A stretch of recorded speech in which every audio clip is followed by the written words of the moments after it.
The iron door groans open like something dying. Maya Cross steps into a room that smells of motor oil, cigarette smoke, and decades of leather worn into second skin. Steel Shadows Motorcycle Club doesn't get visitors, especially not 16-year-old girls, especially not girls carrying torn biker vests stained with grave dirt and something darker that might be dried blood. Every head turns. Conversations die mid-sentence. The jukebox in the corner keeps playing Lynyrd Skynyrd, oblivious to the sudden atmospheric pressure change. The kind that happens right before tornadoes touch down, or lies get exposed, or truth walks through doors nobody expected it to use. Maya's hands shake as she holds up the vest, but her voice doesn't. "My dad wore this patch," she says. The room goes silent. Not quiet. Silent. The kind of silence that has weight and texture and the ability to crush things. Stone Bennett Club, president for the last 12 years, sets down his whiskey glass with the careful precision of a man who knows sudden movements can start wars. His knuckles are scarred from fights that have their own legends attached. His eyes are the kind of blue that looks almost colorless under fluorescent light, the kind that's seen too much to be surprised by anything except maybe this. He stands. The motion makes every other man in the room tense, hands moving toward pockets or waistbands or the nearest heavy object. Muscle memory from lives lived on the edge of violence, always ready, never quite safe. "Where did you get that vest?" His voice sounds like gravel being crushed under motorcycle tires. Maya doesn't flinch. "Someone dug up my father's grave 3 nights ago. Cut this off his body in the middle of the night. Left it on my porch with a note." She unfolds a piece of paper with fingers that have stopped shaking and started doing something different entirely. Trembling. Shaking is fear. Trembling is rage learning to walk upright and make fists. The note says, "He never told you." The temperature in the room drops 20 degrees. Razor, the club enforcer with scarred forearms and a permanent scowl that looks carved into his face with a dull knife, whispers a name like it's a curse word. Ghost. Jake Cross. Road name Ghost. Once a brother of Steel Shadows. Once someone they would have died for, killed for, lied for. Until 15 years ago when he vanished in the middle of the night and left behind only rumors and accusations and the kind of betrayal that stains a club's history like oil stains concrete. Permanent. Visible. Impossible to scrub clean no matter how hard you try. Doc, the club's secretary and the only man who remembers every detail of every meeting for the last 20 years, steps closer. His reading glasses catch the light. He's thin in the way librarians are thin, like knowledge takes up more space than muscle. "The vest," he says quietly. "Let me see it." Maya hands it over because something in Doc's voice suggests he's not asking permission so much as offering respect. The old man handles the leather with reverence, fingers tracing patches like he's reading Braille written in thread and ink and blood. Top rocker, Steel Shadows. Bottom rocker, Georgia. Center patch, the club's symbol, a skull with motorcycle handlebars for crossbones. The patches on the front show rank, years runs completed.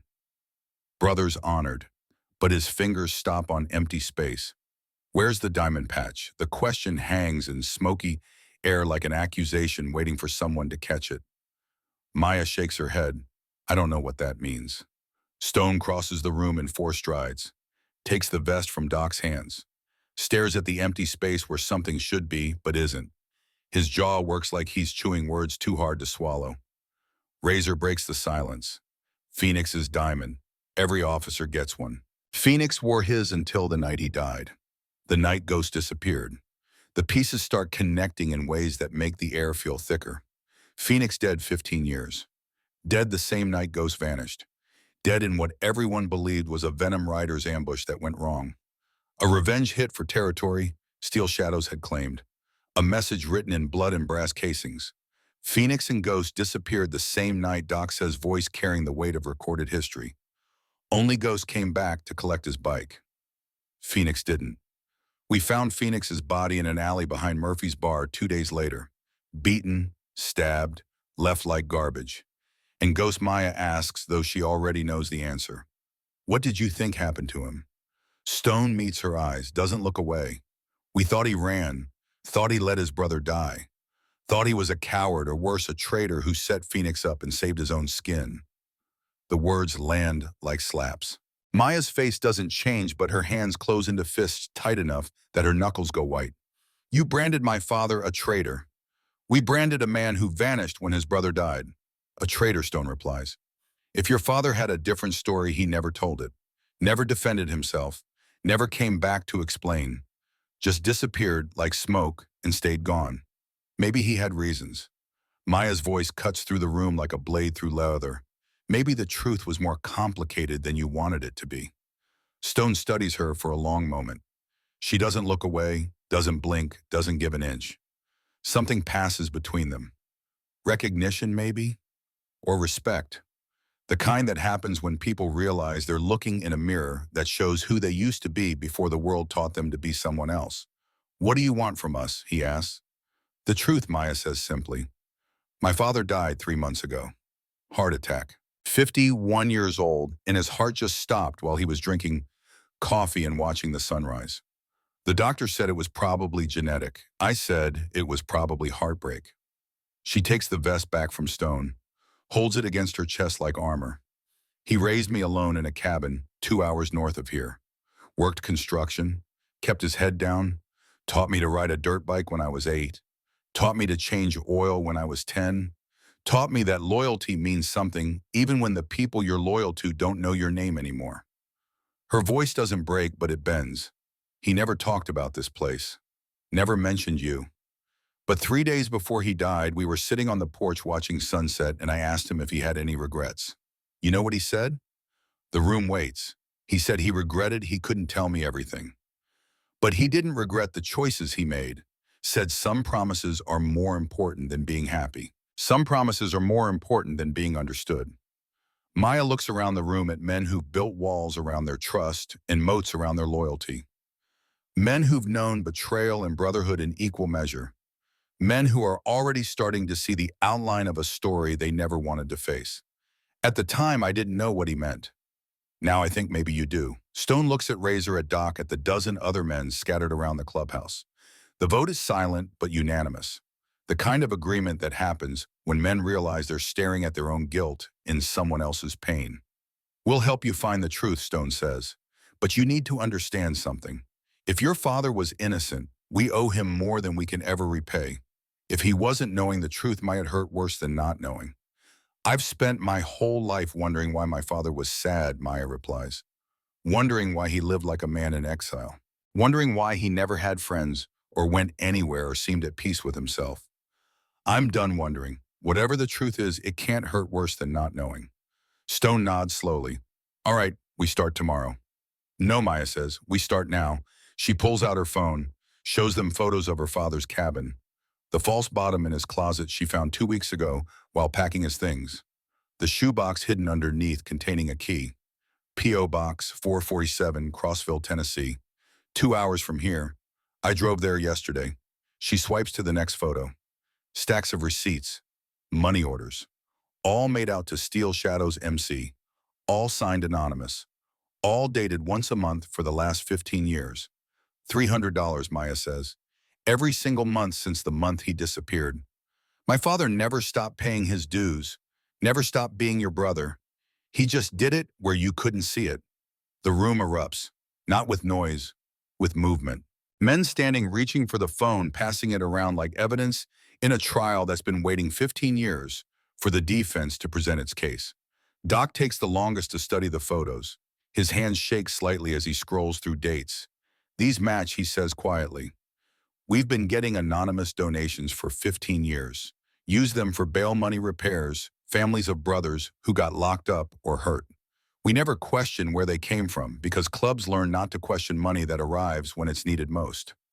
He looks up at Maya with something that might be shame, or might be understanding, or might be both. We spent his money while calling him a traitor. The weight of that realization settles over the room like ash after fire. Heavy, suffocating, impossible to brush away. Stone clears his throat. Tomorrow morning we start at the cemetery. Find out who dug up that grave and why. Tonight you stay here. We've got a room upstairs. Has a lock. Has bars on the windows. Someone dug up your father's grave. They know where you live. I can take care of myself. I'm sure you can. Stone's voice carries no argument, only certainty.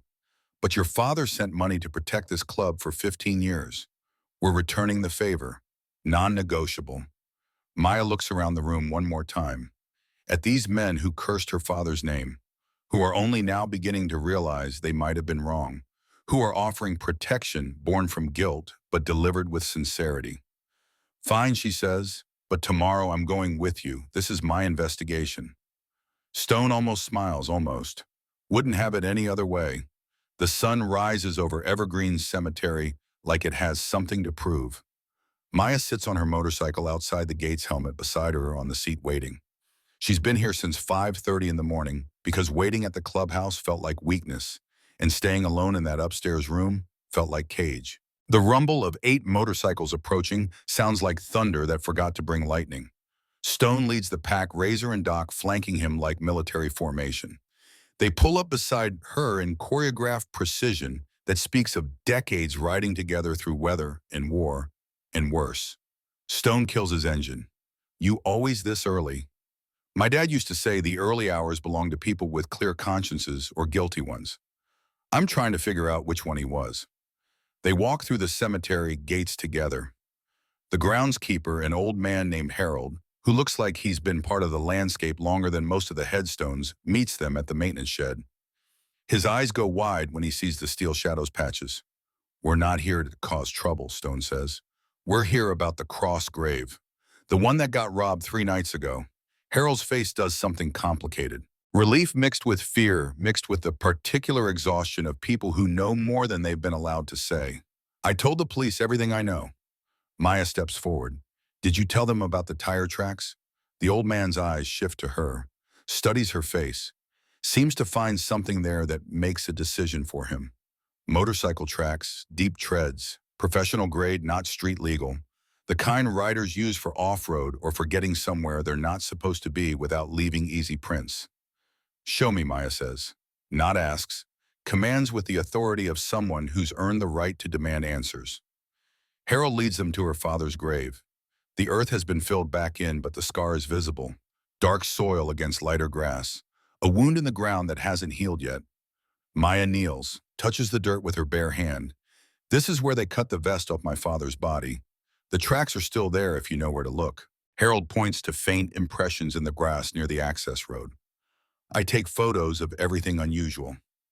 Cemetery gets vandalized, you need evidence for insurance. He pulls out his phone, shows them pictures taken the morning after the robbery. Clear tire impressions. Size and tread pattern visible enough to identify. Doc studies the photos. Those are Dunlop K180s. Off-road dual sport tires, not common, not cheap. Whoever did this knew what they were doing and had the equipment to do it right. Maya looks up at the grave marker. Simple stone, her father's name, dates that bookend a life that ended too soon. No epitaph, no quotes, just the facts of existence recorded in granite. What else did you notice, she asks Harold. He hesitates, then pulls out more photos. Security camera footage from the gate. It's grainy and the angle is wrong, but it shows a figure moving between headstones at 2:17 in the morning. Tall, moving with purpose, carrying a bag. That's all I got, Harold says. Police took copies, said they'd investigate. Haven't heard anything since. Maya takes out her own phone, takes photos of his photos, of the tire tracks, of the grave, of everything. Building her own case file because she's learning that you can't rely on other people to care about your truth as much as you do. Thank you, she tells Harold. You've been more help than you know. The old man nods. Your father, he ever visit the cemetery before he died? Maya's head snaps up. What? Harold's voice goes soft. I've worked here 32 years. I remember faces. He came here maybe 6 times over the years. Always alone. Always at sunset. Always stood at a different grave. Which one? The question comes out barely above whisper. Harold walks them 3 rows over, points at a headstone that's seen better decades. The name is worn, but still legible. Phoenix Martinez, beloved brother, gone too soon. Maya stares at the dates. Phoenix died 15 years ago, the same month her father disappeared. He came to visit his brother, she says quietly. Even in exile, he came to visit. Stone stands beside her, says nothing. Sometimes silence is the only appropriate response to realizing you've been wrong about someone for 15 years. They spend 2 more hours at the cemetery, photographing evidence, interviewing the 3 employees who work maintenance. 2 of them have clean records and alibis. The third, a young guy named Marcus, has a history of petty theft, but was provably in Alabama visiting family the night of the robbery. Dead end. It's Doc who notices what everyone else missed, the funeral home. He points to the small building at the cemetery's edge. Providence Funeral Services. Everybody that comes through this cemetery gets processed there first. Whoever dug up Ghost's grave knew exactly where to dig, knew exactly when the grave was filled, knew exactly what they were looking for. Maya is already walking toward it before anyone can stop her. The funeral home looks like every funeral home in America, trying too hard to be comforting, failing at everything except making people more aware of death. The director meets them in the lobby, Ethan Garrett, 32 years old and thin in the way that suggests he's never done physical work that mattered. Wearing a suit that costs more than most people's motorcycles. His smile is professional, empty, the kind morticians learn to make because grief demands a certain face and authentic emotion is exhausting to maintain. Can I help you? His voice is smooth as expensive whiskey and just as likely to burn going down. Maya doesn't bother with pleasantries. Someone robbed my father's grave 3 nights ago. You prepared his body. I want to know who else knew about the burial. Ethan's smile doesn't change, but something behind his eyes does. I'm sorry for your loss, but I can't disclose client information without proper authorization. If you'd like to file a formal request. My father was buried with his motorcycle vest. Maya interrupts. The vest is now on my kitchen table covered in grave dirt. Someone knew exactly where to find him and what he was wearing. You're the only one outside my family who would know that. The smile finally cracks. Just slightly. Just enough. Miss, I understand you're upset, but I prepared dozens of bodies that month. I can't be expected to remember specific details about Steel Shadow's motorcycle club, Maya says, watching his face. The vest had that patch. You'd remember that. And there it is, the flinch, microscopic but unmistakable. The tell that every poker player dreads and every detective lives for. Razor catches it too, steps forward with the casual menace of a man who's very good at making people feel very small. You do remember, don't you? Ethan straightens his tie, moves toward the door. This conversation is over. If you have accusations, bring the police. If you have questions, bring a lawyer. Otherwise, get out of my funeral home. Maya doesn't move, just stands there staring at him with eyes that are her father's eyes. The same color, the same intensity, the same ability to make people feel seen in ways they don't want to be. What's your uncle's name, she asks suddenly. Ethan freezes. What? Your uncle. The one you lived with when you were 17. The one you got arrested with for vandalism. That's public record now. Sealed juvenile files get opened for murder investigations. We're not investigating a murder, Ethan says, but his voice has lost its professional smoothness. Not yet, Maya replies. But someone dug up a grave and robbed a body. That's desecration of human remains. Class D felony in Georgia carries 2 to 5 years, unless there's more to the story, unless it's connected to something bigger. She takes a step closer, close enough to see the sweat starting to form at his hairline. My father died 3 months ago. Somebody waited until he was buried, waited until I was alone. Then they dug him up and sent me a message. People don't do that unless they're desperate, unless they're scared, unless they're protecting something. Her voice drops to just above a whisper. What are you protecting? Ethan's eyes dart to the door, to the windows, to anywhere but the young woman standing in front of him, asking questions he doesn't want to answer. I don't know what you're talking about. Maya holds up her phone, shows him a photo. It's from her father's cabin, a picture she found in a shoebox along with the P.O. box key. 3 men standing beside motorcycles, young, smiling. Brothers. That's my father on the left, Maya says. That's Phoenix Martinez in the middle. You know who the one on the right is? Ethan goes pale, looks at the photo like it's evidence in his own trial, says nothing. His badge says his name, Maya continues. Daniel Garrett, your Uncle Daniel, the one who left Georgia 15 years ago and never came back. The one nobody talks about. The one my father knew. She lowers the phone. When's the last time you saw your Uncle Daniel get out? Ethan's voice shakes now. All pretense of professional calm is gone. Get out or I'm calling the police. Call them, Stone says from the doorway. We'll wait. Be real interesting to hear what they say about funeral directors with sealed juvie records for assault and theft working in facilities that get robbed. Ethan's hand trembles as he reaches for the phone. Stops. Puts it down. His breathing is shallow and fast. The breathing of prey, realizing it's surrounded. Fine, he says. Fine. My uncle worked for Steel Shadows 15 years ago. He left when that other guy died. Phoenix, there was trouble. I don't know what. I was 17. I didn't ask questions. Where is he now? Maya asks. I don't know. The lie is obvious. Hangs in the air like smoke. Razor moves closer. The funeral director flinches. Last chance to tell the truth. Phoenix, Arizona. Ethan whispers. He changed his name. Hasn't contacted the family in years. I don't know anything else. I swear. Maya pulls out a business card, writes her number on the back. When he calls you, and he will, you tell him Maya Cross is looking for answers. Tell him the daughter remembers everything. Tell him the truth is coming out whether he helps or not. She drops the card on his desk, turns to leave, stops at the door. Oh, and Ethan, that tattoo on your wrist, the one you keep covered with your watch, I saw it when you reached for the phone. His hand instinctively covers his wrist. Black Serpent, Maya says. Venom Rider symbol. My father's club's oldest rival. That's an interesting choice for someone claiming not to be involved. The funeral director says nothing, just stands there breathing like he's run a marathon. Watches them leave. The moment they're out the door, he pulls out his phone. Stone waits until they're back at the motorcycles. That was some interrogation. My father taught me to read people, Maya says. Taught me that guilty people talk too much or too little. Never just the right amount. Ethan talked too little, then too much. He's involved. He knows something. And he's going to tell his uncle we're coming. Good Razor says, let him run. Running men make mistakes. They ride back to the clubhouse in formation. The sun is high now. The day feels different than it started. Like they've crossed some threshold they can't uncross.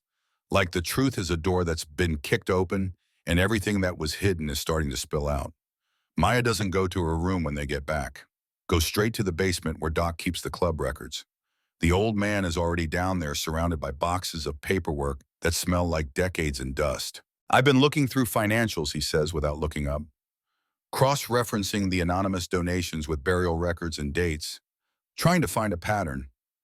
Maya sits down across from him. What have you found? Doc pushes his glasses up.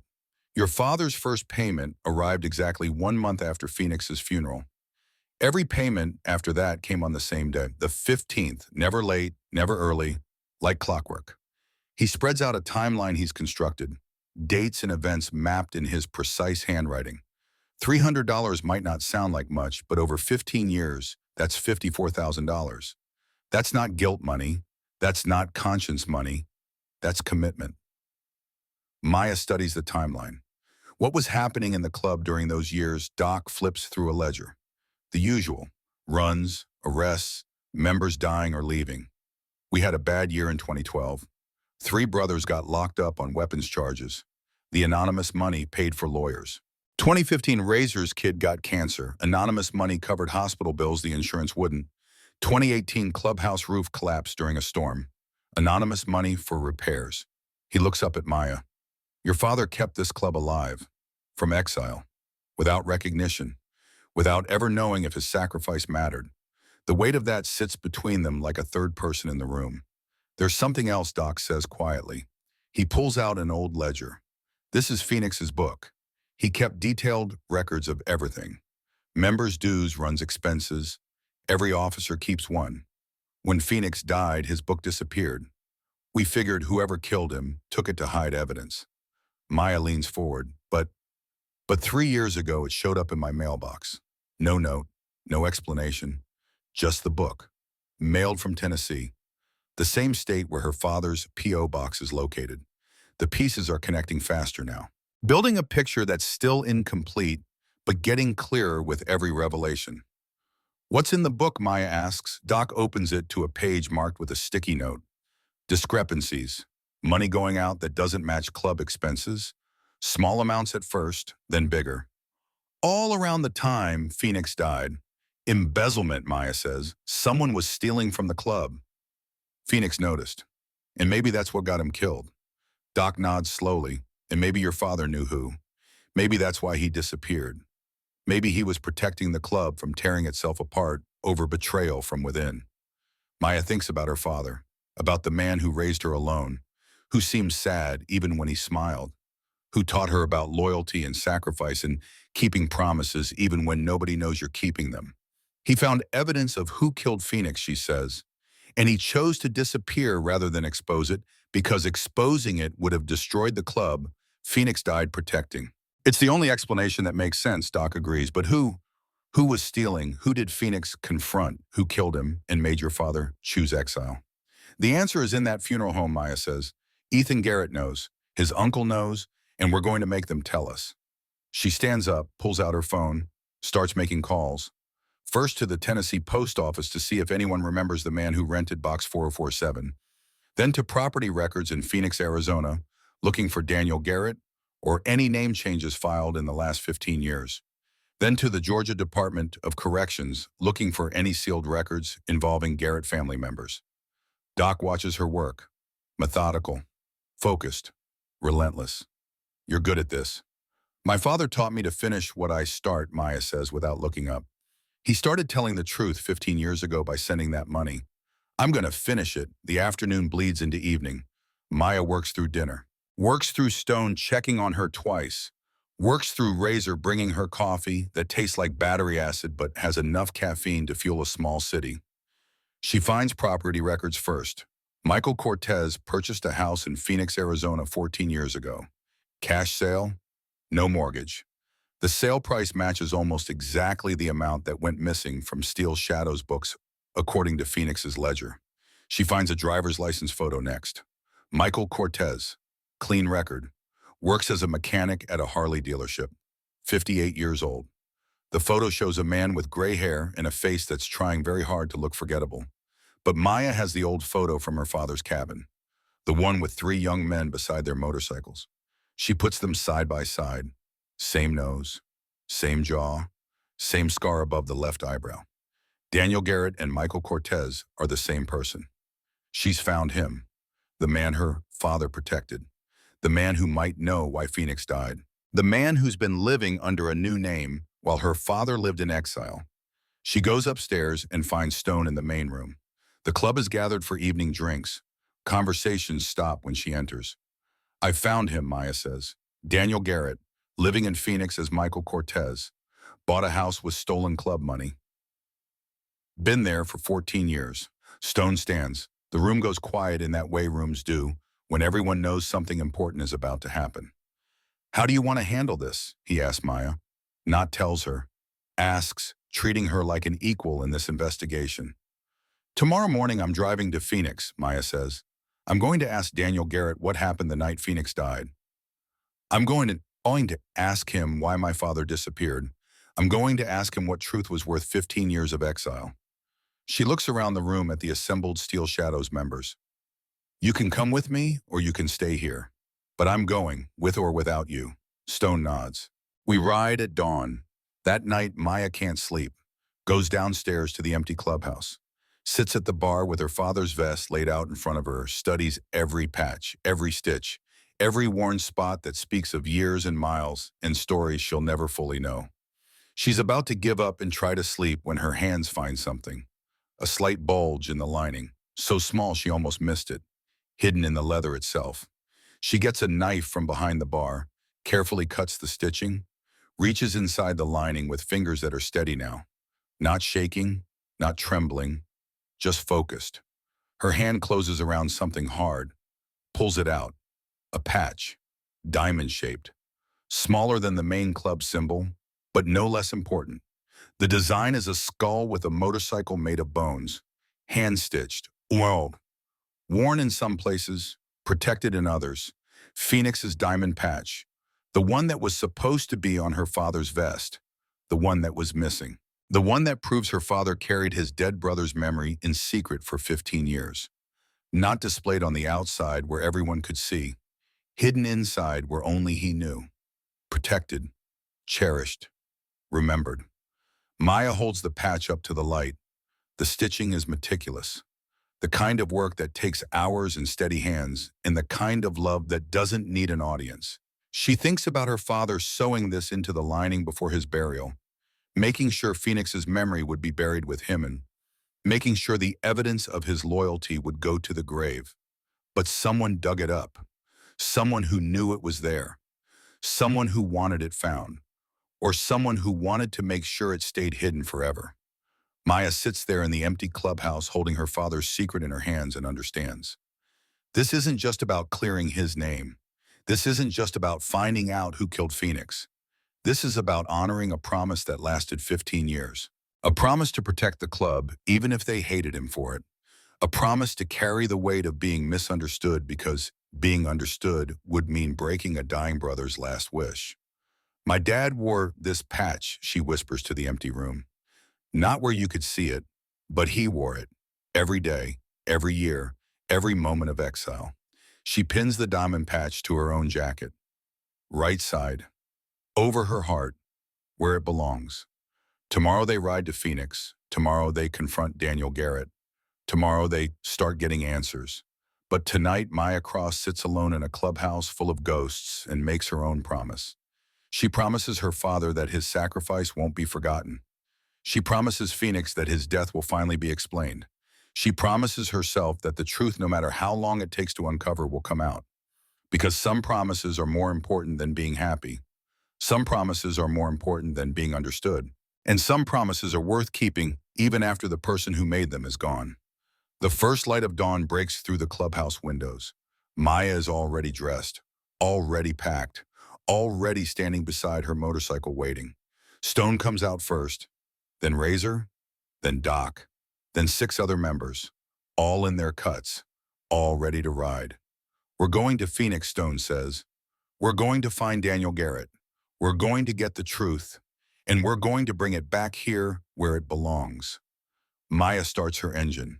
The sound is thunder and poetry and everything her father taught her to love about motorcycles. Freedom, power, the ability to ride toward truth even when everyone else is running away from it. They pull out of the parking lot in formation.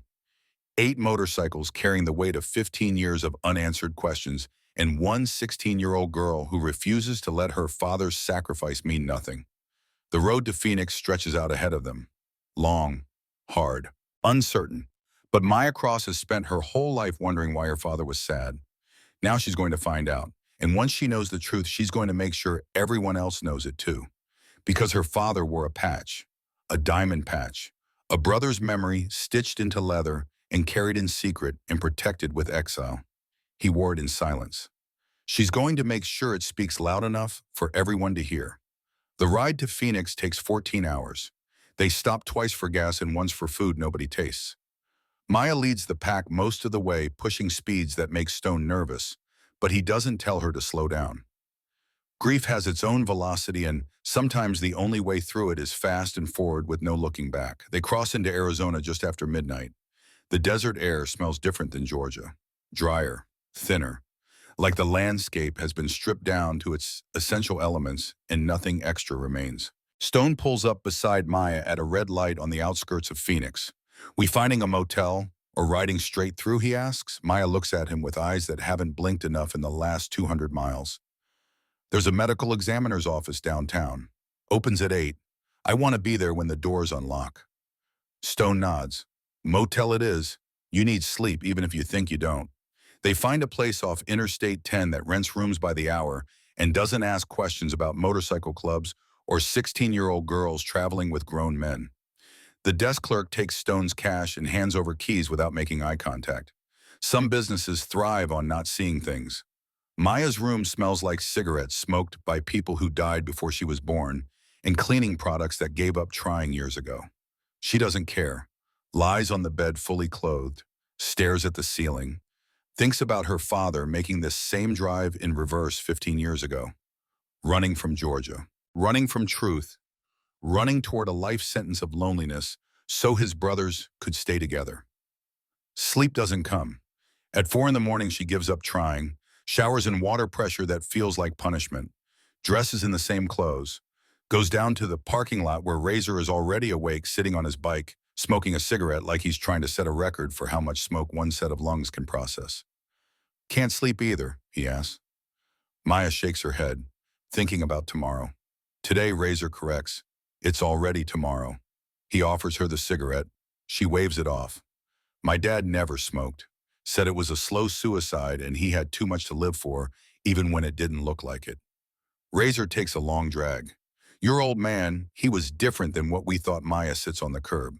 He was exactly what you thought. Loyal, dedicated, willing to sacrifice for his brothers. You just didn't know which sacrifice he made. The enforcer's quiet for a long moment. Then we should have looked harder. Should have asked more questions. Should have known Ghost wouldn't just run. Shoulda, woulda, coulda, Maya says. My dad used to say those are the three most useless words in English. Can't change the past, can only change what happens next. Smart man. Yeah, he was. They sit in silence watching the sky turn from black to gray to the particular shade of orange that only happens in deserts. By 7, they're all awake and moving. By 7:30, they're on their bikes heading downtown. By 7:45, Maya is standing outside the Maricopa County Medical Examiner's office, watching the security guard unlock the front doors. She's the first one inside. The receptionist is a woman in her 50s with kind eyes and the kind of patience that comes from dealing with grieving families every single day. How can I help you? Maya doesn't waste time with pleasantries. I need to speak to whoever performed the autopsy on Phoenix Martinez 15 years ago.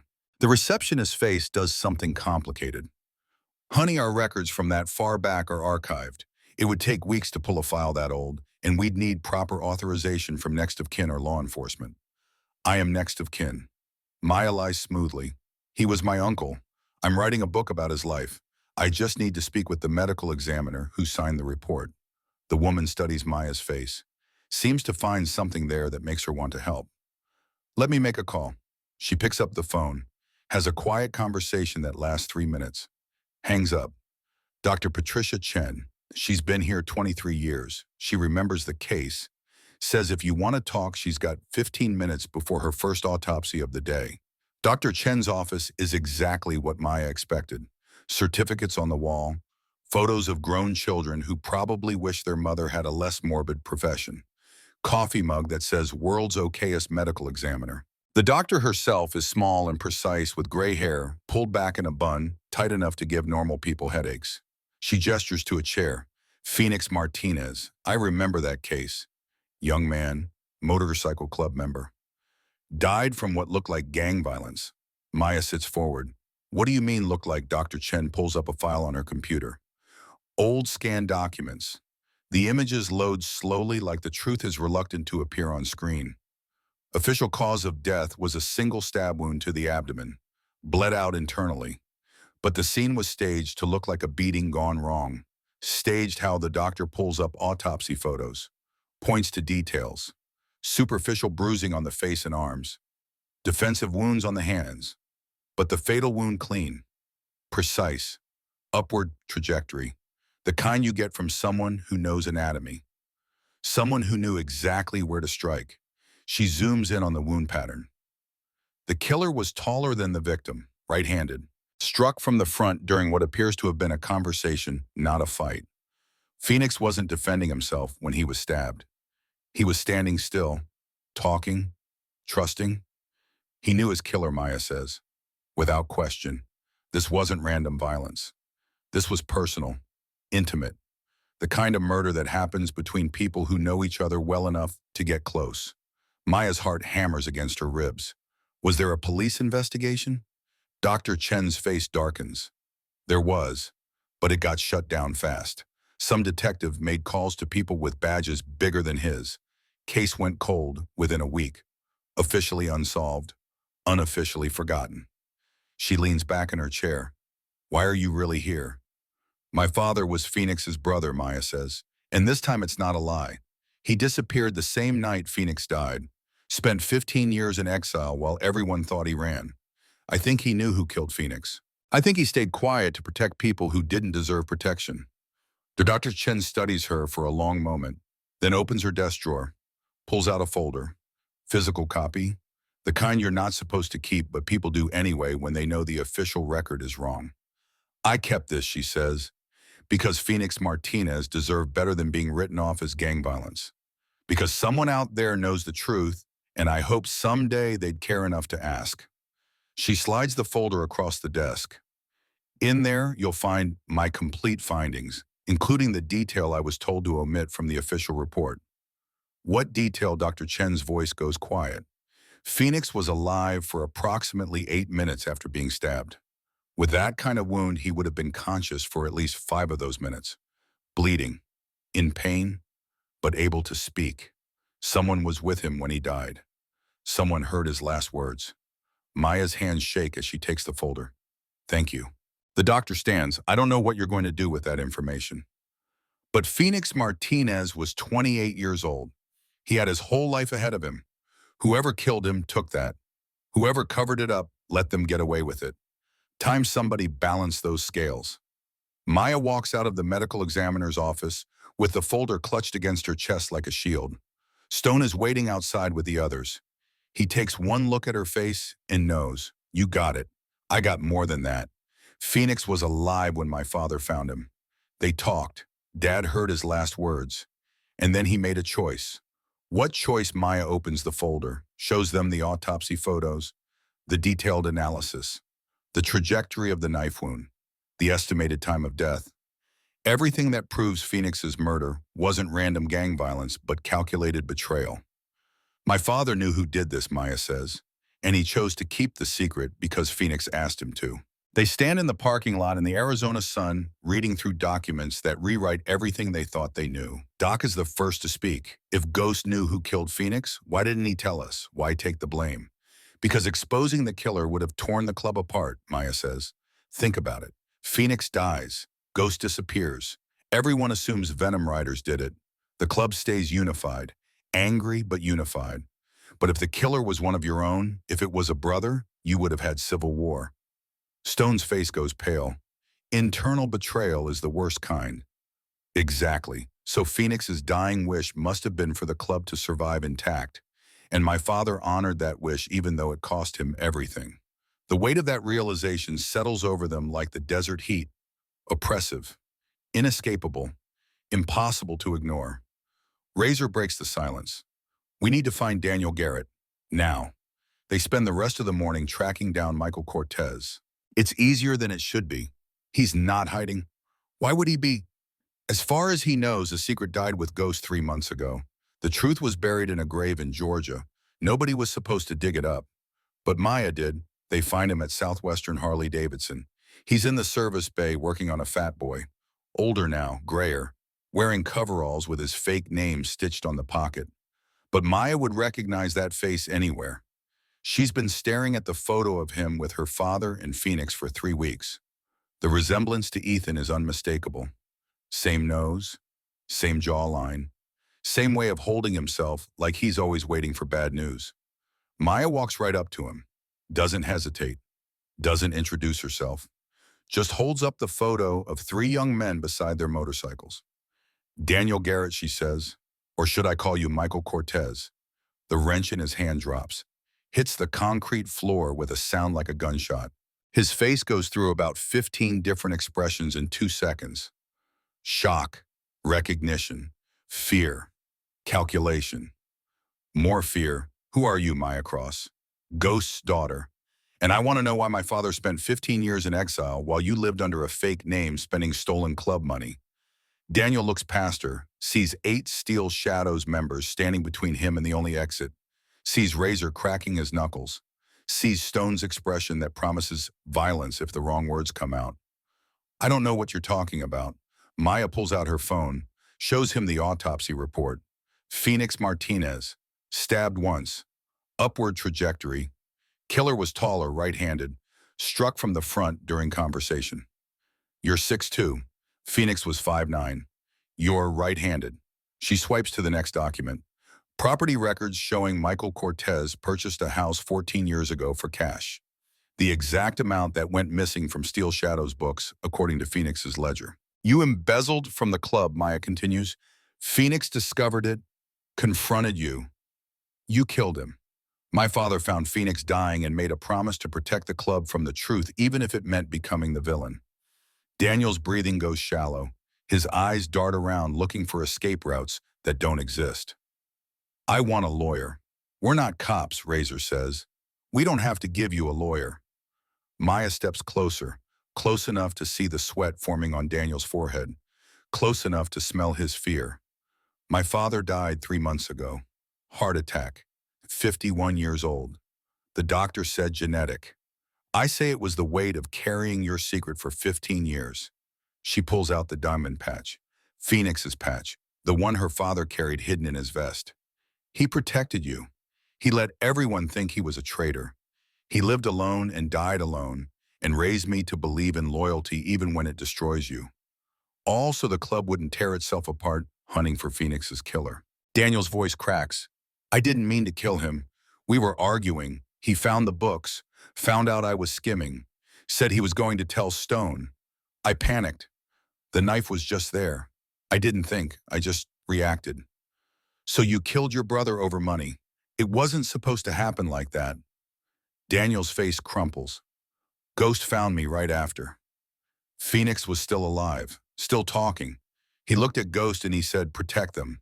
Even if they hate you, just protect them. Maya feels something break inside her chest. The final piece of the puzzle falling into place with the weight of 15 years behind it. What did my father say? Daniel wipes his eyes. He said he'd take care of it. Told me to run. Told me to change my name and never come back. Said he'd tell everyone Phoenix had died in a Venom Rider's attack. Said he'd disappear so nobody would question it. Said he'd carry the weight so I wouldn't have to. And you let him. I didn't have a choice. You had a choice. Maya's voice is ice. You could have confessed. You could have faced what you did. You could have let my father live his life, but you were a coward then, and you're a coward now. She turns to Stone. I found your answers. What you do with them is up to you. Stone looks at Daniel Garrett, at the man who killed Phoenix, who let Ghost take the blame, who's been living free while a better man lived in exile. The urge to violence is written all over his face. Razor is already stepping forward. Wait, Maya says. Not here, not like this. Daniel looks at her with something that might be hope. Thank you, don't thank me. My father showed you mercy you didn't deserve. I'm not my father. We're taking you back to Georgia. You're going to confess to what you did. You're going to tell everyone the truth, and then you're going to face whatever consequences come.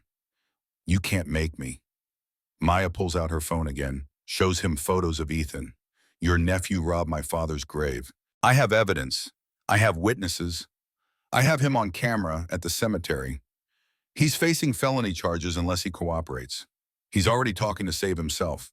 The question is whether you want to control the narrative or let him tell his version where you're the monster and he's the victim. Daniel slumps against the motorcycle he was working on. When Now Stone says, we ride today, you come willing or you come tied to the back of a bike. Your choice. They leave Phoenix an hour later. Daniel Garrett rides in a van driven by Doc. The others form an escort. Maya leads the pack again, faster than before, like she's trying to outrun the weight of everything she's learned. They stop for gas in New Mexico. Maya is standing beside her bike when she notices the motorcycle across the street. Black, unfamiliar, watching. When she looks directly at it, the rider starts the engine and pulls away. She mentions it to Razor. He frowns, sees another bike 2 blocks down, different rider, different, same deliberate observation. We got company, he tells Stone. Venom riders probably. Word travels fast in motorcycle circles. They know we got Daniel. They know what that means. Are they going to try something? Stone looks at Maya. Depends on how badly they want to keep this quiet. They find out 6 hours later they're crossing into Texas when the Venom riders make their move. 4 motorcycles coming up fast from behind. 2 more appearing from a side road ahead. Classic pincer formation, the kind that's designed to box in and separate. Stone signals the formation to tighten up. The van with Daniel moves to the center. The Steel Shadow's bikes form a protective circle around it. They're outnumbered but not outclassed. These men have been riding together through worse than this. The Venom Riders don't attack, just pace them, keeping distance, making their presence known. The message is clear. We're watching. We know what you have. We're not letting you take him back without a fight. They ride like that for 30 miles. Tension building. Waiting for someone to make a move. Waiting for the situation to escalate from threat to action. It's Maya they go for. One Venom Rider accelerates past the formation, comes up beside her, reaches out, tries to grab her handlebars, tries to force her off the road. The move is practiced, professional, the kind of thing that's been done before to people who didn't survive it. Maya doesn't panic, does exactly what her father taught her, leans into the curve, accelerates instead of braking, uses the other bike's momentum against itself. The Venom Rider overcorrects, nearly loses control, falls back cursing, but two more are coming up on her brother's side. Razor sees it happening, cuts across 3 lanes of highway with the kind of riding that requires either skill or insanity or both. His bike becomes a barrier between Maya and the Venom Riders. Stone does the same from the other side. They form a protective wedge with Maya in the center. The Venom Riders back off, for now, but they don't leave, just maintain distance, following, waiting for another opportunity. They pull into a truck stop outside Amarillo, park in a tight formation. Everyone off bikes immediately, hands near weapons, ready for this to go from tense to violent in the time it takes to breathe wrong. The Venom Riders park across the lot, 6 of them now, more than there were an hour ago, reinforcements arriving. This is organized. This is planned. This is someone protecting Daniel Garrett with resources and commitment. Their leader approaches. He's older than the others. 60-something with a face like weathered leather and eyes that have seen enough violence to know exactly how much more they're willing to participate in. He stops 10 feet away, makes no aggressive moves, just stands there. Stone steps forward to meet him. You want to explain why your boys are harassing a 16-year-old girl? The Venom Rider leader's expression doesn't change. We're protecting our interests. Your interests got a name. The leader nods toward the van. The man in there is under our protection. Has been for 15 years. We have an arrangement. The arrangement ends now, Stone says.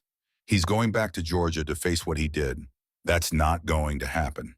You planning to stop us? The Venom Rider gestures to his men, then to 5 more bikes pulling into the parking lot, then to 3 trucks that have been circling the truck stop since they arrived. We're planning to make sure our friend stays free, however that needs to happen. Maya pushes past Stone, walks right up to the Venom Rider leader without hesitation, without fear, with nothing but the kind of fury that's been building for 3 months of unanswered questions and 15 years of inherited pain. Your friend murdered Phoenix Martinez, she says. Your friend let my father take the blame. Your friend stole from his club and ran like a coward, and you protected him. Why the Venom Rider studies her? Daniel pays well, has for 15 years. We provide protection. He provides funding. Simple business arrangement. Blood money. Still spends the same. Maya's voice goes quiet. Dangerous quiet. The kind that makes experienced men nervous. My father died protecting people who didn't deserve it. He died thinking his sacrifice mattered. He died believing loyalty was worth the cost. And you people turned his honor into a business transaction. She takes another step closer. The Venom Rider's hand moves toward his belt. Razor and Stone both tense, ready to intervene. Fun. But Maya doesn't give them a chance. Here's how this is going to work, she says. You're going to let us pass. You're going to let us take Daniel back to Georgia. You're going to stop protecting a murderer. And in exchange, I won't tell every club from here to California that the Venom Riders provide protection for child killers and embezzlers and cowards who stab their brothers in the back. That's quite a threat from a little girl. Maya doesn't blink. I wrote a story about my father, about his sacrifice, about loyalty and honor, and what it means to be a brother. It's going viral in motorcycle communities across the country. I've got 50,000 followers who hang on every word I write. You want to be the villains in my next post? The Venom Rider leader's expression shifts, just slightly. The calculation of a man realizing the threat isn't physical, it's reputational. In motorcycle culture, reputation is currency. Lose it, and you lose everything. You're bluffing. Maya pulls out her phone, Shows him her social media, the story she posted yesterday about her father's monthly payments, about loyalty in exile, about sacrifice nobody witnessed. 53,000 likes, 12,000 shares, comments from bikers across North America calling Ghost a hero. My next post is about the men who protected his killer, Maya says. About the club that values money more than honor. About the Venom riders choosing cash over code. You think you'll still have protection contracts after that? You think anyone will respect you? The silence that follows is heavier than engines, heavier than miles, heavier than 15 years of lies. The Venom Rider leader looks at his men, looks at Daniel in the van, looks at Maya standing there with nothing but truth in social media and the kind of courage that makes people believe impossible things might happen. He nods slowly. You get one chance. You take him to Georgia. You keep our name out of your posts. And this ends here, deal, Maya says. The Venom Riders pull back, form up, right away in formation. Within 5 minutes, the parking lot is clear except for steel shadows and one man who's running out of places to hide. Stone looks at Maya with something that might be respect or might be awe or might be both. That was some negotiating. My father taught me that the best weapon is the one nobody sees coming. They ride through the night, take shifts watching Daniel, making sure he doesn't try to run or hurt himself or disappear into the kind of nothing his conscience probably lives in. Maya volunteers for the midnight watch, sits in the van while Doc drives and Daniel pretends to sleep in the back. She knows he's awake, knows he's thinking about what's coming, knows he's terrified of facing the people he betrayed 15 years ago. Why'd you do it? She asks the darkness. Daniel's voice comes back quiet. Defeated. I had debts. Gambling. Made promises to people who don't accept I can't pay. The club money was just sitting there. I thought I could borrow it. Pay it back before anyone noticed. But Phoenix noticed. Phoenix noticed everything. He was good with numbers. Better than anyone gave him credit for. He confronted me private, said he'd give me a chance to confess, to make it right. I panicked. So you killed him. Long silence. Then I've lived with it every day, every single day for 15 years, knowing what I did, knowing what Ghost sacrificed to cover for me, knowing I didn't deserve his protection. You didn't, Maya agrees. But he gave it anyway, because that's who he was, because Phoenix asked him to protect the club, because loyalty mattered more to him than being understood. She looks at Daniel's silhouette in the darkness. You get to live with knowing a better man died in exile so you could breathe free air. You get to live with knowing his daughter grew up without a father because you were a coward. You get to live with all of that. And tomorrow you get to tell everyone what you did. What if I don't? Then I tell the story anyway. But if you confess, if you own what you did, maybe you find something my father never got. Maybe you find peace. Daniel says nothing. Just lies there in the dark carrying weight he's carried for 15 years. The difference now is everyone's about to know he's carrying it. They cross into Georgia as the sun rises. The landscape looks different than when Maya left. Familiar but changed. Like she's seeing it through new eyes. Eyes that have witnessed truth emerging from graves. Eyes that have stared down motorcycle gangs and negotiated with killers and refused to let her father's sacrifice mean nothing. Stone pulls up beside her at a red light outside Atlanta. We're 3 hours from the clubhouse. You ready for this? Maya thinks about what's coming. The confrontation. The confession. The club learning that they cursed an innocent man while the guilty one lived free. The weight of 15 years of misplaced anger and misdirected hate finally finding its proper target. I've been ready my whole life, she says. I just didn't know what I was ready for. They ride the final miles in silence. The kind of silence that happens before thunder, before revelation, before everything changes and can never change back. The Steel Shadows Clubhouse appears on the horizon like a destination that's been waiting 15 years for them to arrive. The parking lot is full. Word is spread. Every member who can ride is here. Waiting. Wanting to know the truth. Wanting to understand why their president took 8 members across state lines and came back with a ghost from the past. They pull in together. Formation perfect. Engines cutting in sequence.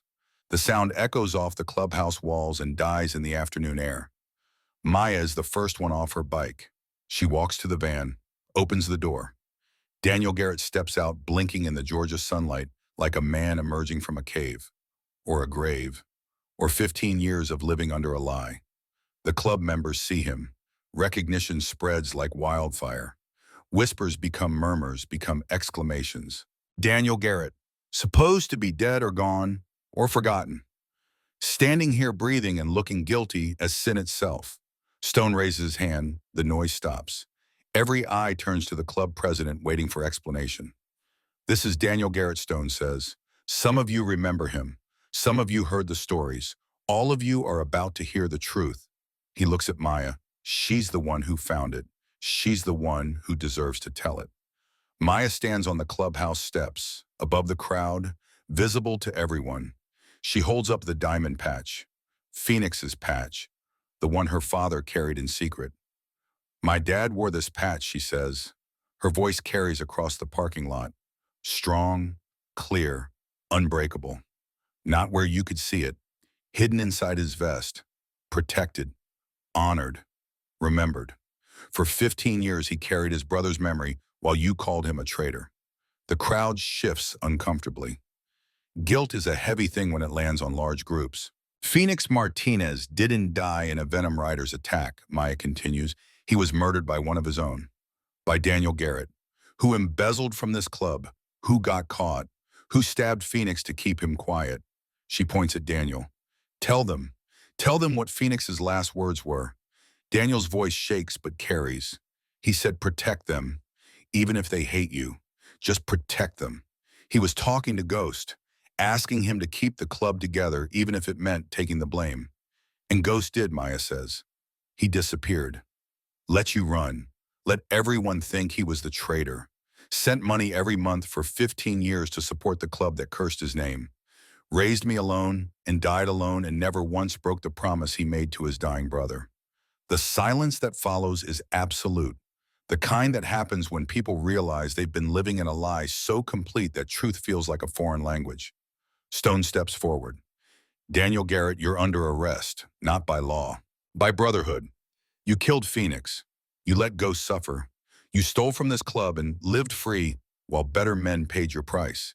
He looks at the assembled members. We vote. Does he go to the police for murder charges? Or do we handle this our way? Maya interrupts. No, you don't get to vote. Every head turns to her. You don't get to decide this, she says, because this isn't about revenge. This isn't about your anger or your guilt.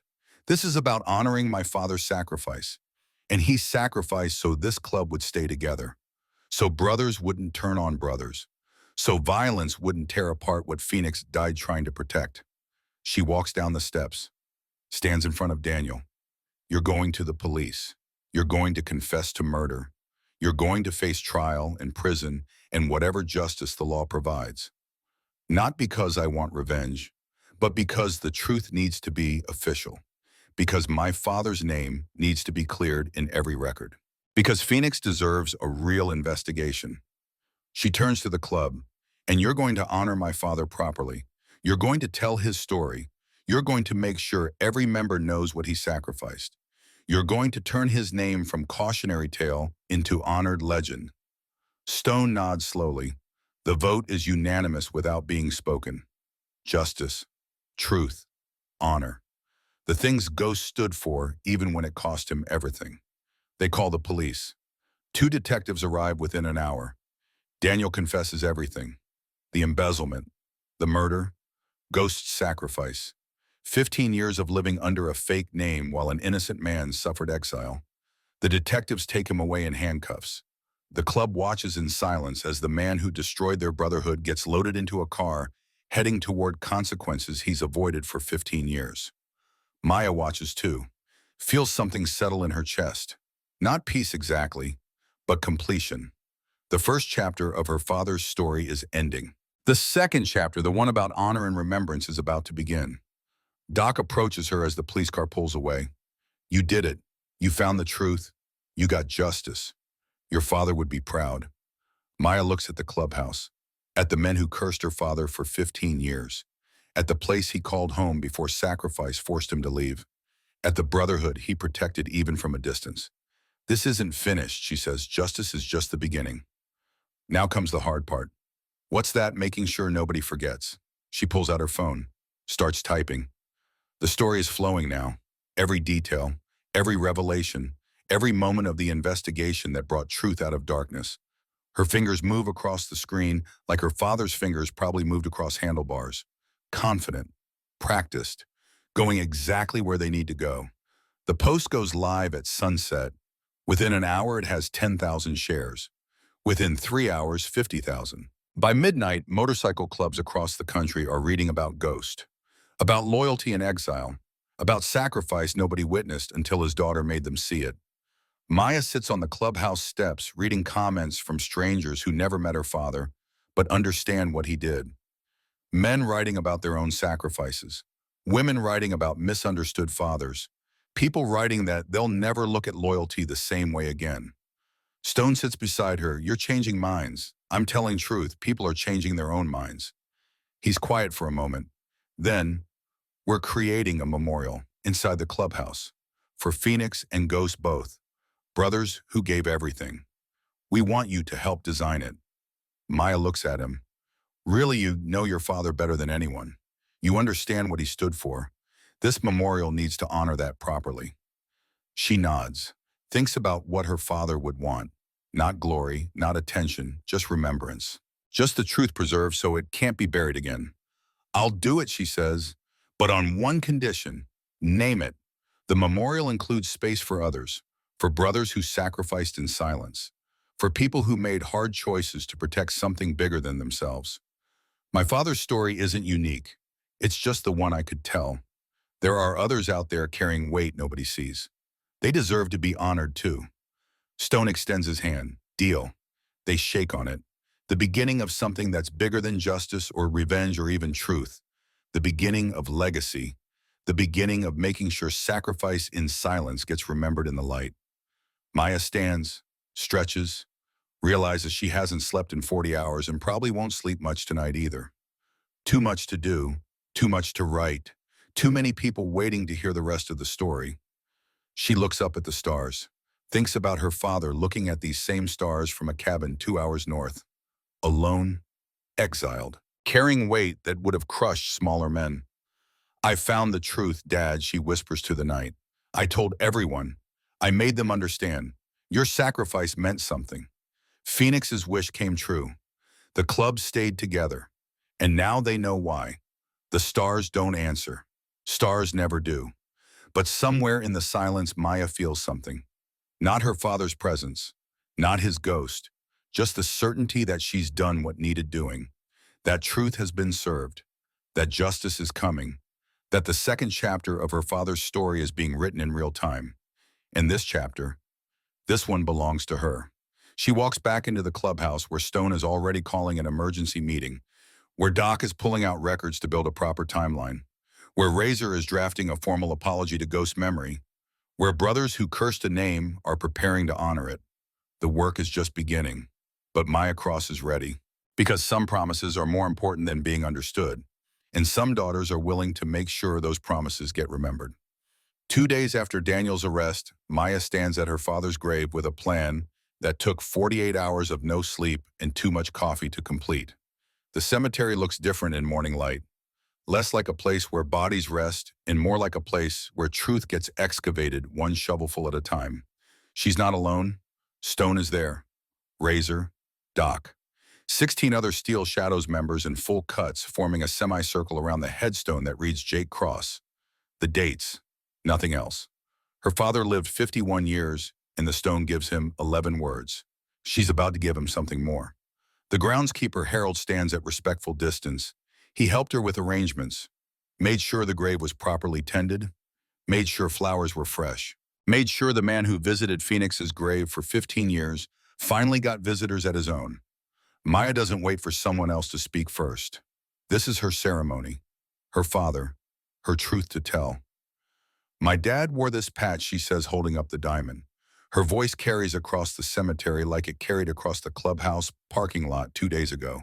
Strong, clear, unbreakable. Phoenix Martinez's patch.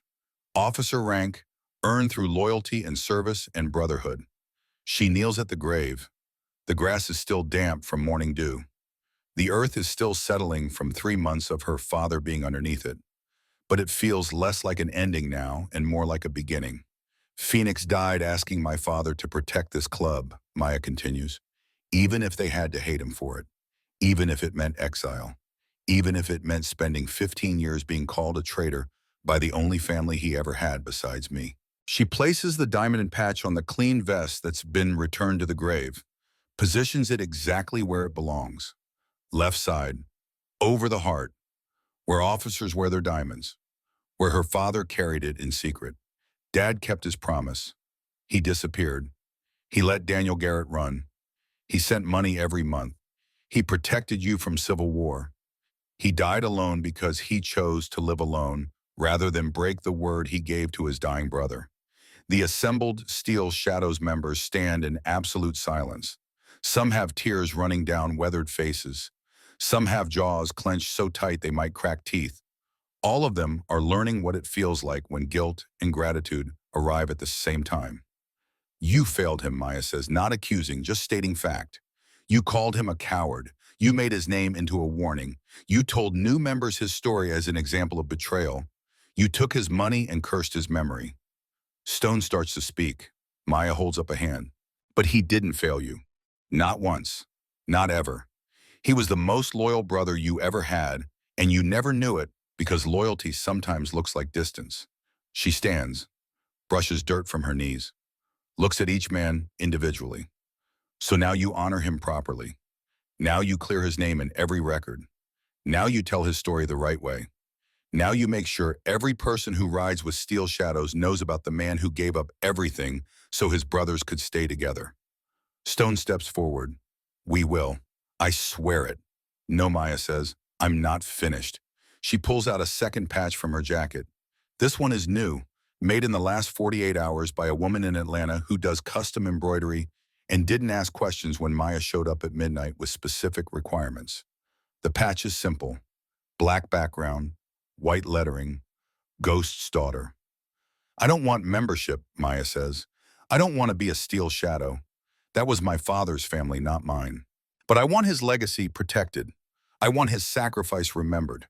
And I want a way to honor others who made similar choices. She holds up the patch. This is a legacy title, not rank, not membership. A designation for people who carry the spirit of a brother who sacrificed in silence. People who understand what loyalty costs. People who inherit honor they didn't earn, but will protect like they did. Stone looks at the patch, at Maya, at the grave. Understanding dawns across his face. You want us to give these to others, he asks. I want you to create a tradition, Maya says. When someone proves they understand what my father stood for, when someone shows that kind of loyalty or makes that kind of sacrifice, you give them this title. You make sure the lesson doesn't die with the story. Doc speaks up. It's never been done before. Legacy titles for non-members. Then start something new. Maya replies. My father spent 15 years doing something that had never been done before. Loving a club from exile, supporting brothers who hated him, keeping promises to dead men. You can spend the next 15 years honoring that. The vote is silent, unanimous. The kind of agreement that happens when people realize they're not just witnessing history, but being asked to create it. Stone takes the patch from Maya's hands, holds it like it's sacred, like it matters, like it's worth protecting the same way Ghost protected his brothers. This is yours first, he says. You earned it by finding truth, by refusing to let your father stay buried under lies, by teaching us what we should have known all along. He pins it to her jacket himself, right side over her heart, where it belongs, where Phoenix's diamond sits on her father's vest on the grave. Welcome to the legacy, he says. Ghost's daughter, truth teller, keeper of sacrifice. Maya touches the patch, feels the weight of it. Not heavy, not burdensome, just present, real. Proof that her father's story will outlive the people who tried to bury it. Now she says, the salute. The Steel Shadows members mount their motorcycles, form up around the grave. Engines start in sequence. The sound builds like thunder rolling in from distant storms. 3 revs, Stone announces. 1 for Phoenix, the brother who died protecting us. 1 for Ghost, the brother who lived honoring that death. 1 for the Brotherhood itself. flawed but worth fighting for. The engines roar, once, twice, three times. The sound echoes across Evergreen Cemetery, loud enough to wake the dead or loud enough to let them know they're remembered. Same thing, really. Maya stands at her father's grave while motorcycles thunder around her and thinks about the man who taught her to ride, who taught her to change oil, who taught her that some promises matter more than being understood. She understands now, all of it, every sad smile, every distant look. Every moment he seemed to be carrying weight nobody else could see. He was carrying it, carrying his brother's memory, carrying his club's survival, carrying a promise made to a dying man in an alley behind a bar that doesn't exist anymore. The engine's quiet. The Steel Shadows members dismount, form a line. Each one passes the grave. Each one says something. Apology or acknowledgement or promise to do better. Words that come 15 years too late, but still need saying. When they're finished, when the last brother has paid respects, Stone approaches Maya. What now, he asks. Now comes the hard part, she says. Making sure justice is more than ceremony. Daniel Garrett's trial is set for 8 months from now. Extradition took 6 weeks. Pre-trial motions took another 8.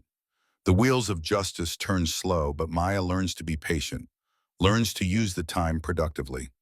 She writes, every day, the full story of her father's sacrifice, the investigation, the truth uncovered, the legacy created. She writes it like her father taught her to ride motorcycles, with focus, with dedication, with refusal to quit even when the road gets hard. The book takes shape over 4 months, 160 pages. Simple language, direct storytelling, the kind of book that gets passed around because it says things people need to hear in ways they can understand. She titles it The Weight of Silence, dedicates it to fathers who sacrifice in silence and daughters who speak their truth. A small press in Athens agrees to publish it. They print 5,000 copies, expecting them to last 2 years. They sell out in 3 weeks. Second printing sells out in 10 days. By the time Daniel's trial starts, The Weight of Silence is on bestseller lists in motorcycle magazines and military publications, and anywhere people understand that loyalty sometimes costs everything.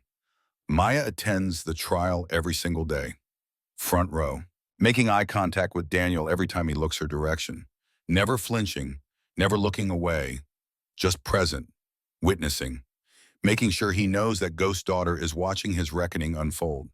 The prosecution is led by a district attorney named Sarah Chen, who read Maya's book and took the case personally. She presents evidence with precision. Phoenix's autopsy report, financial records showing embezzlement, witness statements from the old woman in Tennessee who saw Ghost arrive after Phoenix fell, testimony from medical examiner Dr. Patricia Chen explaining exactly how Phoenix died. Ethan Garrett testifies in exchange for immunity, admits he dug up the grave on his uncle's instructions, admits Daniel called him panicking after Ghost died, admits they tried to recover the diamond patch before anyone found it and started asking questions. Doc testifies about the 15 years of anonymous payments, about the club using Ghost's money while cursing his name, about the kind of loyalty that doesn't need recognition to be real. Stone testifies about the day Maya walked into the clubhouse, about the investigation, about learning they'd been wrong for 15 years. The defense tries to argue provocation, tries to claim Phoenix threatened Daniel, tries to paint it as self-defense gone wrong. Sarah Chen destroys that narrative in closing arguments. Phoenix Martinez was 5'9" and weighed 140 pounds, she tells the jury. Daniel Garrett is 6'2" and weighed 190. The knife wound was upward trajectory, deliberate, precise. This wasn't self-defense. This was murder to cover embezzlement. This was betrayal of the worst kind. Killing a brother to hide theft from brothers. She holds up a photo of Ghost, a younger version, smiling beside his motorcycle before exile taught him sadness. This man spent 15 years protecting Daniel Garrett, sent money to support a club that hated him, raised a daughter alone, died alone, all because he made a promise to a dying brother. All because he valued loyalty over his own happiness. Sarah looks at the jury. Daniel Garrett lived free while a better man lived in exile. He spent stolen money while Ghost sent his own. He built a new life while Ghost accepted isolation. The question before you isn't whether Daniel killed Phoenix Martinez. The evidence proves that beyond doubt. The question is whether we value justice enough to hold him accountable 15 years later, whether we believe truth matters even when it's delayed, whether we think sacrifice deserves vindication. The jury deliberates for 4 hours, returns with a verdict that sounds like thunder in the quiet courtroom. Guilty, murder in the second degree. 25 years to life. Daniel Garrett is 58 years old. The math is simple and final. He'll die in prison. The judge sets sentencing for 2 weeks later, allows victim impact statements. Maya has been preparing hers since the trial started, writing it, rewriting it, making sure every word carries the weight it needs to carry. The day of sentencing arrives. The courtroom is full. Steel Shadows members, motorcycle club representatives from 6 states, people who read her book and came to witness justice, media covering the story that's gone viral across biker culture. Maya stands at the podium, looks at Daniel Garrett sitting at the defense table looking smaller than he did 8 months ago. Prison orange makes everyone look diminished. Guilt makes them look even smaller. She unfolds her statement. Her hands are steady. Her voice will be too. My father died thinking he failed. She begins. Died believing the truth would never come out. Died without hearing anyone say thank you. Died without knowing his sacrifice mattered. The courtroom is silent. The kind of silence that has texture and weight and demands respect.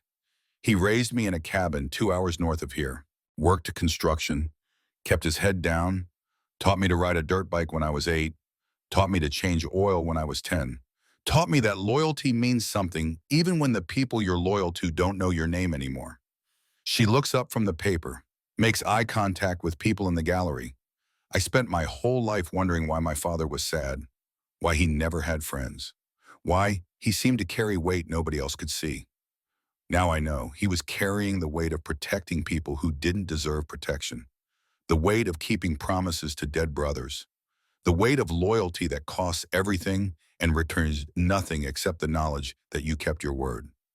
She turns to look at Daniel. You killed Phoenix Martinez. You stole from your club. You let my father take the blame. You lived free for 15 years while he lived in exile. You had opportunities to confess, to face what you did, to let my father come home. You chose cowardice every single time. Her voice doesn't rise, doesn't need to. The words carry their own power. But I'm here to say something you don't expect. Something my father would say if he could. She pauses, lets the anticipation build. Thank you, Dad. Thank you for choosing loyalty over reputation. Thank you for choosing your brothers over yourself. Thank you for raising me to understand that doing the right thing sometimes means being misunderstood. Thank you for carrying weight you didn't have to carry so other people wouldn't have to carry it. Tears are flowing in the gallery now. Stone wipes his eyes. Razor stares at the ceiling. Doc removes his glasses to clean them, even though they are not dirty.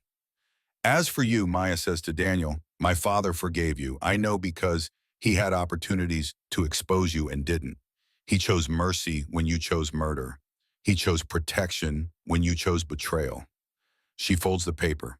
What comes next isn't written, comes straight from her heart, so I'll honor his choice. I forgive you too, not because you deserve it, but because carrying hate for you would mean carrying the same weight my father spent his life trying to lay down. Because forgiveness is the only thing heavier than revenge, and I choose to carry it anyway. The courtroom is absolutely silent, but forgiveness doesn't mean forgetting. Maya continues. Your name will be remembered. The story will be told. Every motorcycle club from here to California will know what you did. Will know that you killed a brother and let another brother take the blame. Will know that you chose money over honor and freedom over truth. She looks at the judge. My father gave 15 years to protecting people who cursed him. Justice took 15 years to arrive, but it's here now, and I'm here to witness it, to make sure the record is clear, to make sure everyone knows that some men sacrifice in silence and some men hide in it, and the difference matters. She sits down. The courtroom exhales. The judge clears his throat, takes a moment to compose himself. Daniel Garrett, he says, do you have anything to say before I impose sentence? Daniel stands, looks older than 58, Looks like a man who's been carrying guilt so long it's become part of his skeleton. "I'm sorry," he says, voice barely audible. "I'm sorry to Phoenix's family. Sorry to Ghost's daughter. Sorry to Steel's shadows. Sorry to everyone I hurt. I've lived with what I did every day for 15 years. I'll live with it every day for however many I have left." The judge nods, then imposes sentence: 25 years to life. No possibility of parole. Transfer to Georgia State Prison effective immediately. The gavel falls. Justice is served, not perfect, not complete, but real.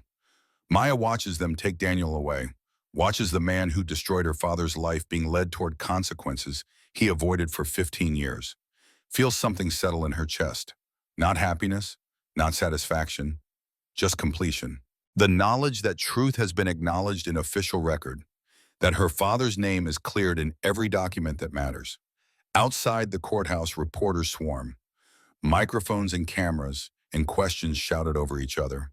Maya answers them all, tells the story again, makes sure her father's sacrifice is documented in every outlet covering the trial.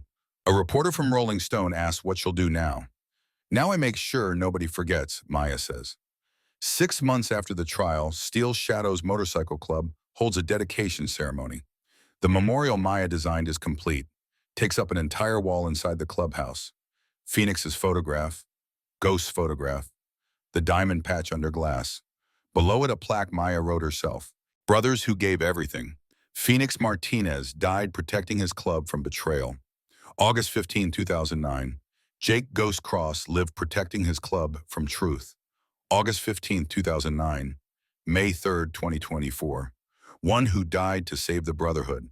One who disappeared to honor that death. Their sacrifice kept us whole. Their memory keeps us honest. Never forgotten. Below the plaque are blank spaces, frames waiting for other photos, other stories, other brothers who sacrificed in silence. The legacy titles have begun. 2 have been awarded already.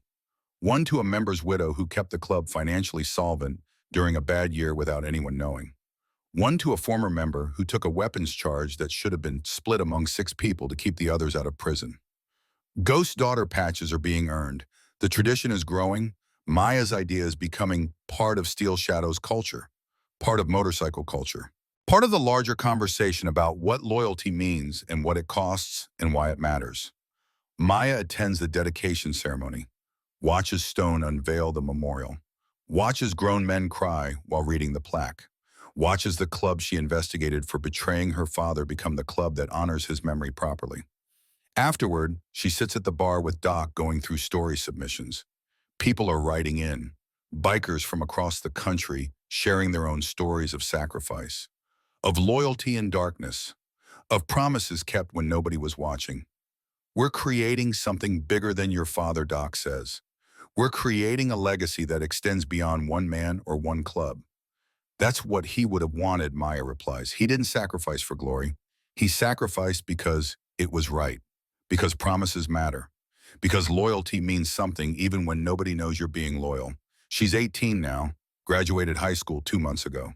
Accepted to University of Georgia to study journalism. Plans to keep telling stories about people the world misunderstands. People who sacrifice quietly. People whose loyalty looks like distance until you know the full story. But first, she has a commitment to keep. Once a month, Maya returns to the clubhouse. Not as Ghost daughter, not as the girl who found truth, just as Maya, someone who understands that family is built through shared stories and shared values and showing up even when it's not required. The club has adopted her in ways that go beyond patches and titles. They teach her advanced riding techniques, invite her on runs, include her in decisions about the memorial and the legacy program, treat her like a daughter who belongs to all of them. Stone has become something like a father figure, not replacing Ghost. Nobody could, but filling space, teaching her things her father never got to teach, showing her what brotherhood looks like when it's healthy and honest and built on truth instead of lies. Razor has softened, tells her stories about her father nobody else remembers. Small things, the way Ghost could fix any bike blindfolded, the way he never forgot anyone's birthday, the way he'd ride 3 hours in a storm to help a brother in trouble. Doc gives her access to all the records, lets her read every meeting minute, every incident report, every piece of Steel Shadow's history. She's writing a second book, a deeper dive into motorcycle club culture, into brotherhood, into the cost of loyalty, and why some people pay it anyway. Tonight is her monthly visit. She pulls into the parking lot on her Harley, the one she bought with book money, smaller than the others but belonging in its own way. She's learned that belonging isn't about ease or power. It's about showing up, being present, caring enough to stay. Inside, the club is gathered for evening drinks. Conversations stop when she enters, not from fear or uncertainty, from respect, from acknowledgement that Ghost Daughter walks among them and they're better for it. Stone raises his glass. To Ghost he says, "Brother, father, hero," finally understood. The club repeats it. To Ghost, Maya raises her coffee. She doesn't drink. Promised her father she wouldn't until she was 21, and she keeps her promises the same way he kept his. With dedication, with commitment, with refusal to break her word even when nobody would know. They spend the evening sharing stories, new submissions to the legacy program, updates on Daniel's prison sentence, plans for the anniversary memorial ride, talk of expanding the program to other clubs, of making Ghost sacrifice into a movement that teaches people what real loyalty looks like. Around midnight, people start leaving, heading home to families or apartments or wherever bikers go when the clubhouse closes. Maya stays, helps clean up, washes glasses behind the bar, while Stone counts the register. "Your father would be proud of you," Stone says. "Not for the first time, probably not for the last." "I hope so," Maya replies. "I hope wherever he is, he knows the truth came out, knows his sacrifice mattered, knows people understand now." He knows, Stone says with certainty. How could he not? "You made enough noise to wake the dead." Maya smiles. It's the kind of smile her father used to give her, sad and proud at the same time, missing something but grateful for what remains. She leaves the clubhouse around 1 in the morning. The parking lot is empty except for her bike and Stone's. The Georgia night is warm, full of cricket songs and distant highway sounds in the particular silence that only exists in the hours between midnight and dawn. She stands beside her motorcycle for a moment, looks up at stars, thinks about her father looking at these same stars from the same parking lot before exile sent him somewhere else. The memory comes unbidden. 3 days before he died, sitting on the porch, her question about regrets, his answer about promises being more important than being understood. She understands now, all of it, every word, every pause, every moment of sadness she couldn't explain as a child but recognizes as sacrifice now that she's old enough to know what sacrifice costs. "I understand, Dad," she whispers to the stars, "and I made sure they understand too." She starts her engine. The sound is familiar comfort, thunder and poetry, freedom and commitment. Everything her father taught her to value about motorcycles and life, and being a person worth knowing.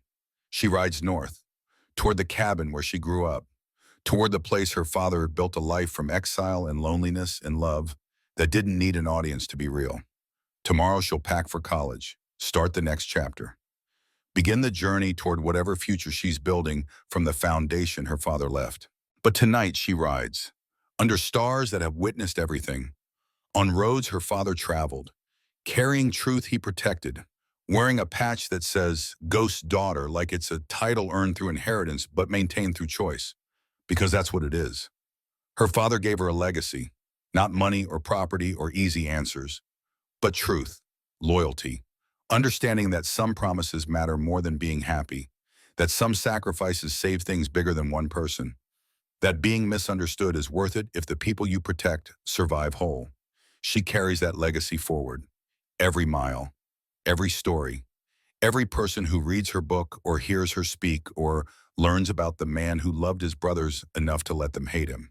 The road stretches ahead, long, dark, full of possibility.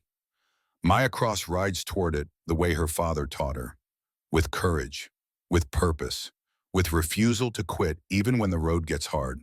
Behind her, the Steel Shadow's clubhouse lights go dark. Stone heading home, the memorial standing guard over empty rooms, Phoenix and Ghost watching from photographs. Brothers who gave everything. Brothers who will never be forgotten.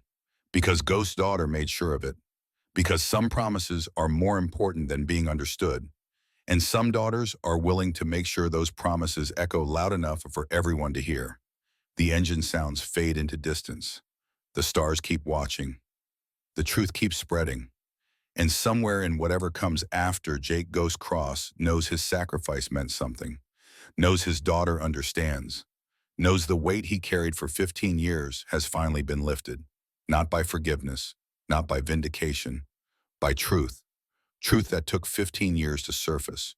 Truth that required graves being opened and daughters becoming detectives and clubs confronting their mistakes. Truth that proves even when buried under dirt and lies and years of misunderstanding, even when everyone thinks they know the story, even when the person who could explain it is gone, truth eventually finds a way.